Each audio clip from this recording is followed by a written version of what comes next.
شہر کا عام طریقے میں مسئلہ کیا ہے بھائی؟ معلومات جمعہ ایسی جگہ ہوگا جہاں کا خاص مسئلہ بھائی شرع ہے، خرید و فروخت ہے۔ ندا کے بعد بھائی شرع کو منع کر دیا گیا، امرتا صیغہ استعمال کیا گیا کہ چھوڑ دو، اب کوئی کام نہیں کر سکتے سوائے تیاری جمعہ کے، اور پہلے کر لینا چاہیے، ہے نا؟ ہمارے یہاں اگر کیا نام کی کوئی تجزیہ ہوگی، اگر آپ نہیں کھانا کھائیں گے تو نماز میں جی نہیں لگے گا تو کھا لے لو۔ کیا ہمارا آپ کا ایسے حال رہتا ہے؟ جمعے کے دن بہت سے جگہوں پر جمعے کے دن خاص طریقے سے پروگرام کیا تھا، نکاح کا، ہمارے ان حلقوں میں جو ہے جمعے کو پروگرام نہیں رکھتے، کہتے صاحب ڈسٹرب ہوتا معاملہ، اچھا کرتے ہیں اس واسطے کہ اذان جمعہ کے بعد کھانا پینا اور سارا کام مہمان نوازی اور مہمان کو قبول کرنا دونوں منع ہو گئے۔ اب ایک کام یہاں تشریف لے کے آؤ، مسجد میں حاضر ہو جاؤ اللہ کے دربار میں، ورنہ جتنے اس میں مشغول ہوں گے سب کے سب گنہگار ہوں گے، اللہ کے حکم کو توڑنے والے ہوں گے۔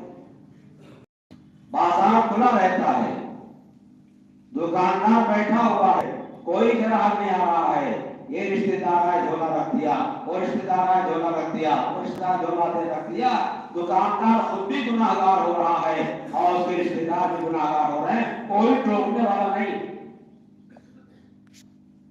اسی لیے بہت سی جگہوں پر جو ہے اذان اور خطبے کے درمیان کا وقفہ کم کر دیا گیا۔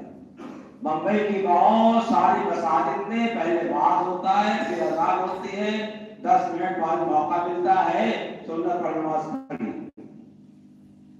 تو گنہگار کم لوگ ہوں گے، اور یہاں عموماً لوگ گنہگار ہوتے ہیں۔ اذان سویرے ہو جاتی ہے اور پون گھنٹہ تک پروگرام چل رہا ہے، کون سننے آئے گا آپ کو؟ بعض حالات کے نظام ہو جائے گا، لیکن جب اذان ہو جائے تو باہر ہونے کی ضرورت نہیں ہے۔ اور اب میں کہتا ہوں آگے جا کے شریعت فیصلہ ہے کہ جائز نہیں، جو دکان کھول کے بیٹھے رہتے ہیں اور تجارت کرتے رہتے ہیں، خرید فروخت کرتے رہتے ہیں، ان کی تجارت میں برکت نہیں ہوگی، کیوں؟ اس بات ہے کہ مرضی شریعت کے مطابق انہوں نے عمل نہیں کیا، مرضی خدا کے مطابق عمل نہیں کیا۔ کون سا شہر ایسا ہے جس میں اس مسئلے پر عمل ہو رہا ہے؟ کہاں؟ کئی ہوتا ہوگا،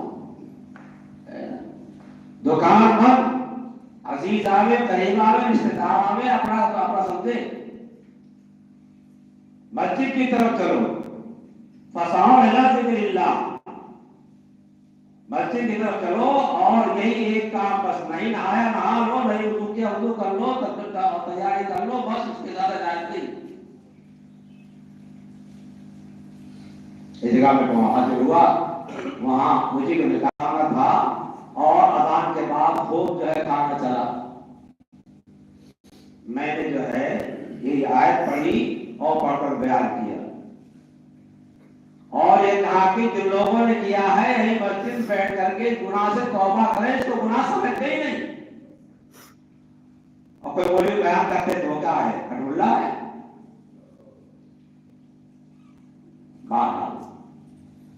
یہ ایک مسئلہ ہو گیا۔ میں نے آپ کے سامنے حدیث پاک کا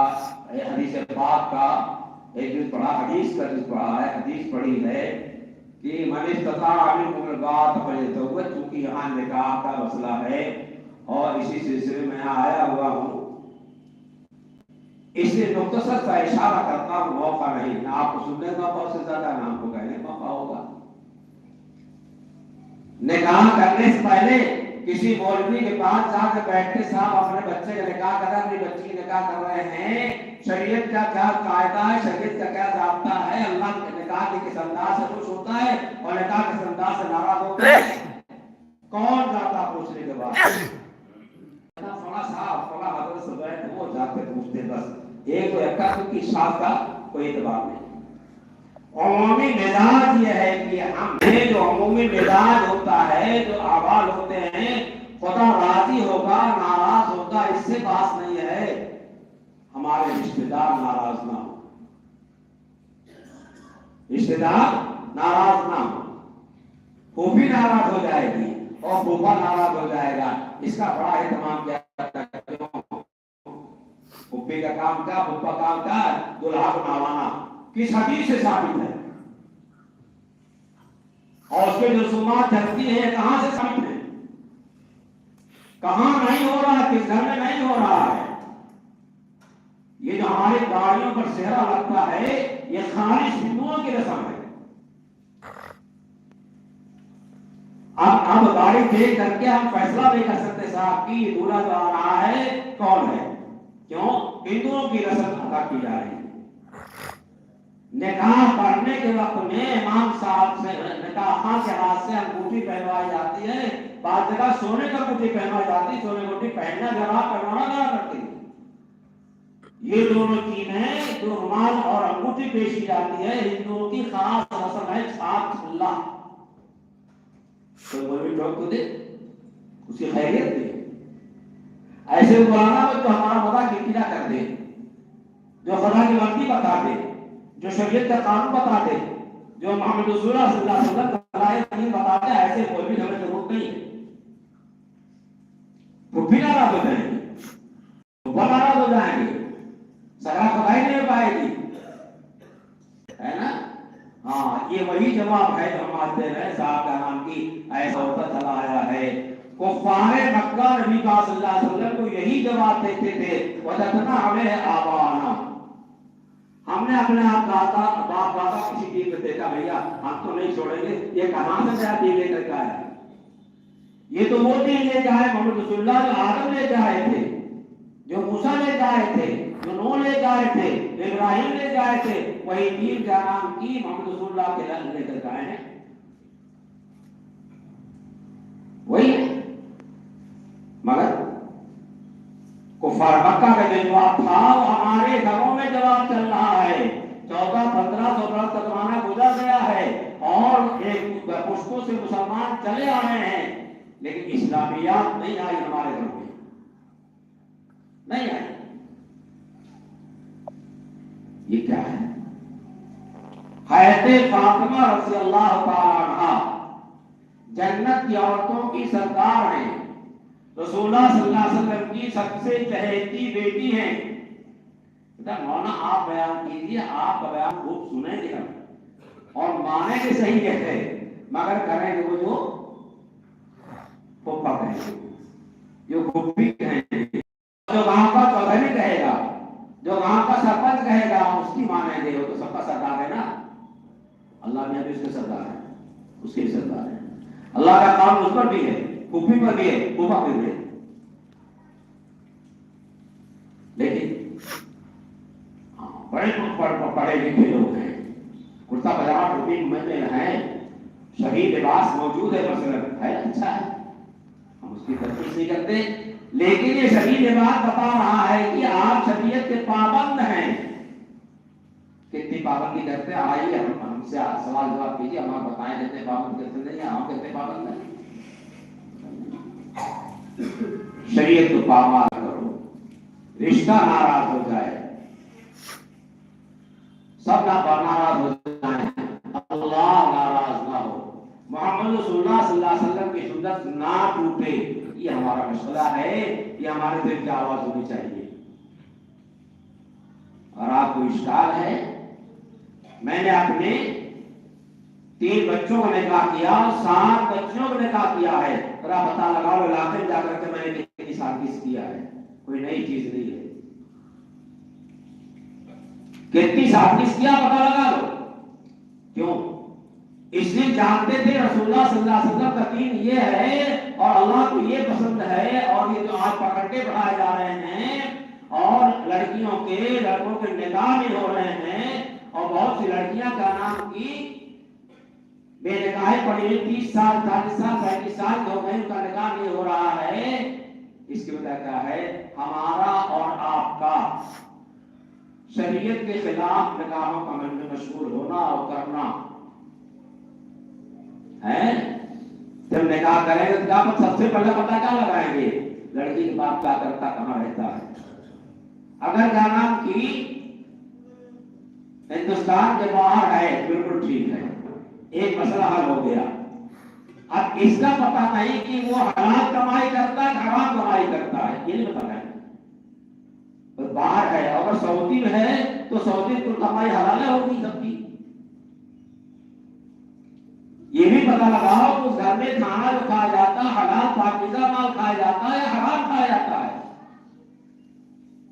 سنت رسول اللہ کے پابند ہیں یا مرشد کے رسومات کے پابند ہیں. اور نکاح ہونا کیسے چاہیے یہ بہرحال اللہ کے حبیب صلی اللہ علیہ وسلم نے ارشاد فرمایا من استطاع منکم الباءۃ فلیتزوج، جو مہر بانٹ دے سکتا خرچہ دے سکتا ہو اس کو نکاح کر لینا چاہیے. اگر زنا میں مشغول ہونے کا غالب گمان ہے تو نکاح کرنا فرض ہے. بعض حالات میں واجب ہے، عام حالات میں سنت ہے.